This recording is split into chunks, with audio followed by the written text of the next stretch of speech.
Get ready. 5 seconds. Start. Mr. Deputy Speaker, sir, there is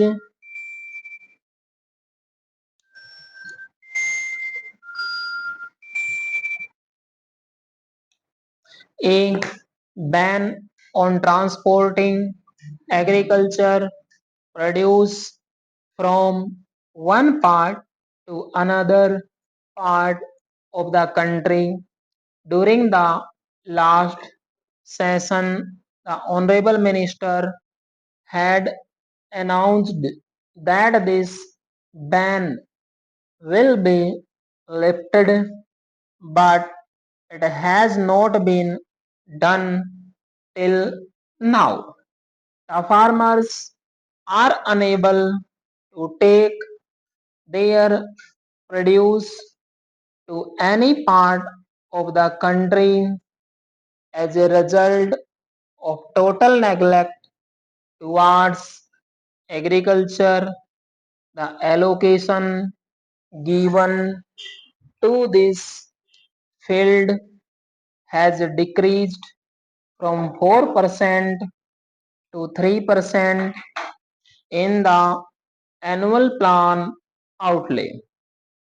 The allocation for National Bank for Agriculture and Rural Development is going down in every annual plan in comparison to the annual plan of 1973-94.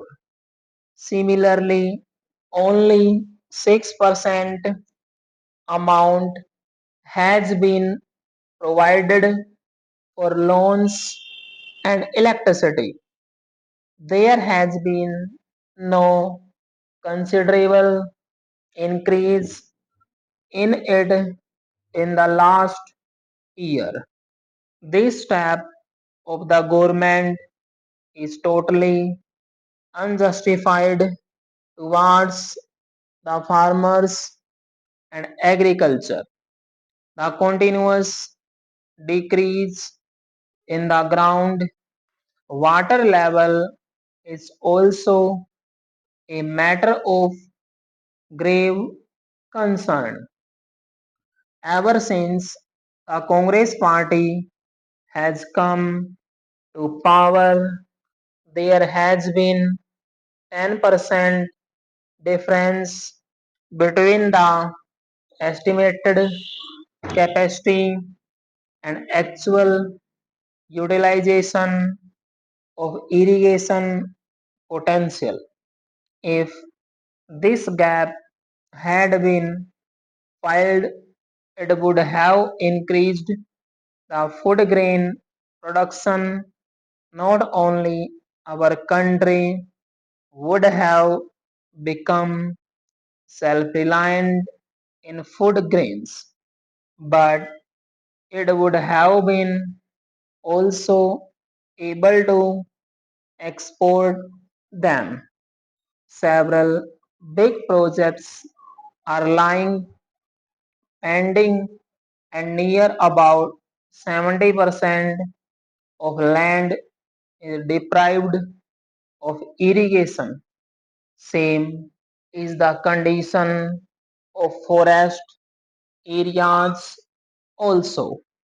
Wherever there are Congress governments, they have grossly violated the interests of the farmers.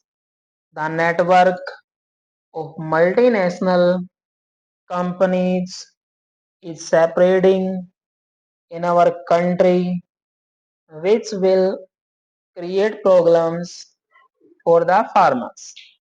Their interests are being mortgaged in the hands of foreign powers. Due to this reason, the country is becoming dependent on others, and it can jeopardize our political and social freedom. Mr. Deputy Speaker, sir, it's bad luck that our farmers are not organized today, but the day they become organized, they can revolt. Since the time this Congress government has been formed, it is not even ready to accept rightful demands unless such activities as sabotage, economic blockade, and Ghero are adopted. The government is not able to understand the problem. So, I would like the government not to create so much problem for the farmers that they are compelled to revolt. Mr. Deputy Speaker, sir, my party and myself totally oppose the Dunkel proposals.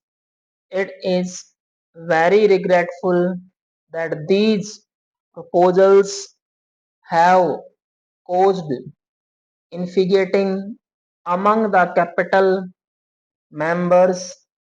One of your ministries says that export of our country will increase with the acceptance of Dunkel proposals, and another minister says that such acceptance will destroy our country. So there is difference of opinion in the cabinet also.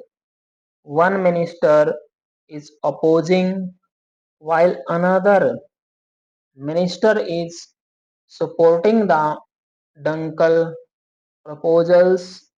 When there is so much difference of opinion in the cabinet itself, what right they have to remain in government. One of the two ministers should go.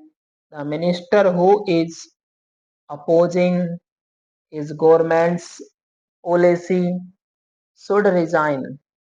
If the government is ready to accept the Dunkel proposals, the agriculture minister should resign, and in the government is not accepting the proposals, the commerce minister should resign as he was raising the proposals.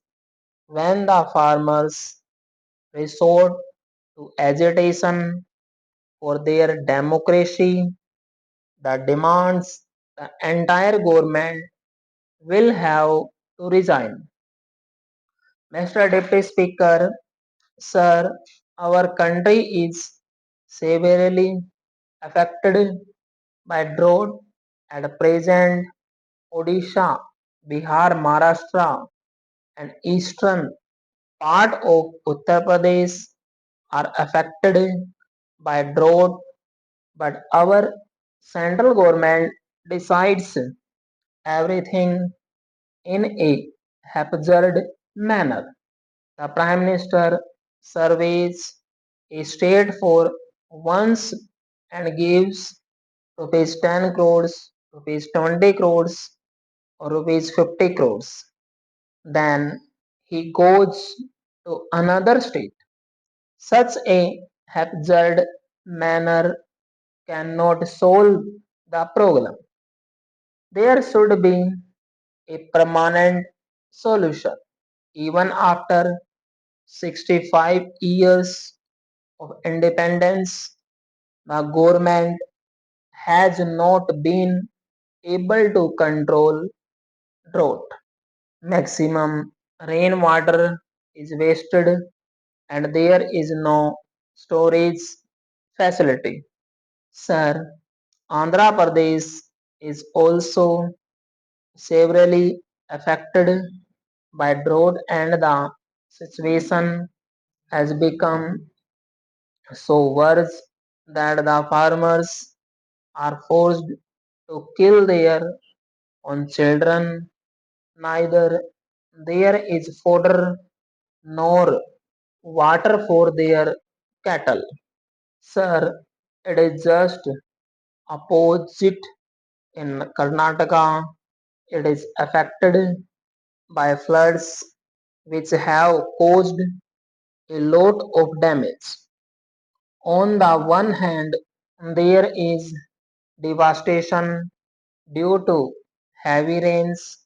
On the other hand, there is suffering due to drought.